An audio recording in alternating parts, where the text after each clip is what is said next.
امی عائشہ رضی اللہ تعالیٰ عنہ فرماتی ہیں ایک رات جب میری باری تھی آپ صلی اللہ علیہ وسلم میرے گھر میں آئے اور مجھے کہنے لگی اے عائشہ آج کی رات نا مجھے دے دو،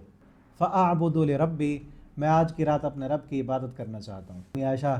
فرماتی میں نے اجازت دی آپ اپنے رب کی عبادت کریں۔ تو امی جان فرماتی مجھے تو انتظار تھا کہ تھوڑی دیر آپ جو ہے قیام کریں گے، عبادت کریں گے، پھر لیٹ جائیں گے۔ فرماتی میں نے دیکھا نبی کریم صلی اللہ علیہ وسلم نے قیام شروع کیا، قرآن کی تلاوت شروع کر دی اور آپ صلی اللہ علیہ وسلم رونے لگے، روتے رہے، اتنا روئے کہ آپ صلی اللہ علیہ وسلم کے آنسو آپ کے رخسار پر گرے، پھر داڑھی پر گرے، پھر داڑھی سے گر کر آپ کے سینے پر آنسو گرے اور سینہ آپ کے آنسوؤں سے تر ہو گیا۔ پھر آپ نے رکوع کیا،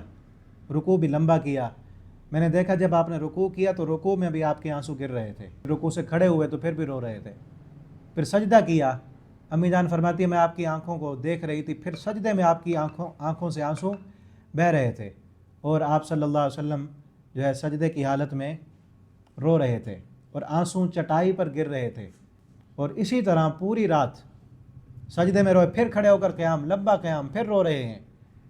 پھر آنسو چہرے پر گر رہے ہیں، داڑھی پر گر رہے ہیں، رخساروں پر گر رہے ہیں اور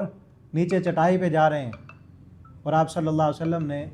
اسی کیفیت میں، اسی حالت اور کیفیت میں پوری رات گزار دی، پوری رات گزار دی، حتیٰ یؤذن بلال، امی جان فرماتی ہیں حتیٰ کہ بلال نے آ کر اذان دی اور آپ صلی اللہ علیہ وسلم کو بلایا۔ نبی کریم صلی اللہ علیہ وسلم رو رہے ہیں، امی جان فرماتی ہیں کہ چٹائی جو تھی، چٹائی آپ صلی اللہ علیہ وسلم کے آنسوؤں سے وہ بھی بھیگ گئی، وہ سجدے والی جگہ آپ کے آنسوؤں سے تر ہو گئی۔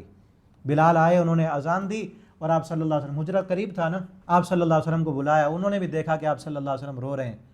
تو بلال کہنے لگے اللہ کے پیغمبر آپ اتنا کیوں روتے ہیں؟ کیوں نہ روؤں کہ میرے اوپر سورہ آل عمران کی آخری یہ آیتیں آپ صلی اللہ علیہ وسلم نے تلاوت کی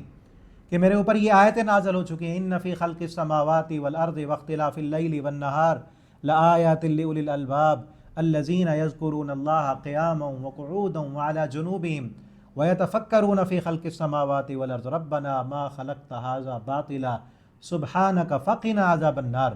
میرے اوپر یہ آیتیں نازل ہو چکی ہیں، ابھی بھی میں نہ رہوں، ابھی بھی میں اللہ کا شکر ادا نہ کروں۔